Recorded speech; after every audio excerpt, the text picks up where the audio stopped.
So, ito na guys. Binuksan ko lang yung aircon. Pagod na ako kahit hindi pa ako nagsisimula.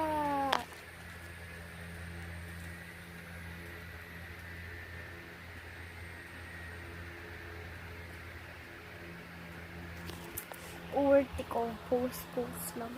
Ate ko, wait. Ate ko, di ko makita yung naka-face ko. Ay! Wait lang. Ay. So, meron nga padating. Ganito. So,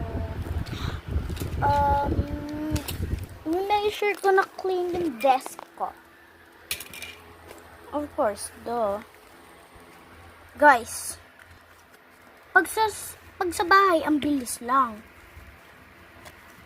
Pag nasa school, ba't ang tagal? Bakit ganun? Ay, mag-like kayo kung mahilig kayo sa school. Mag-scroll na lang kayo kung ayaw nyo.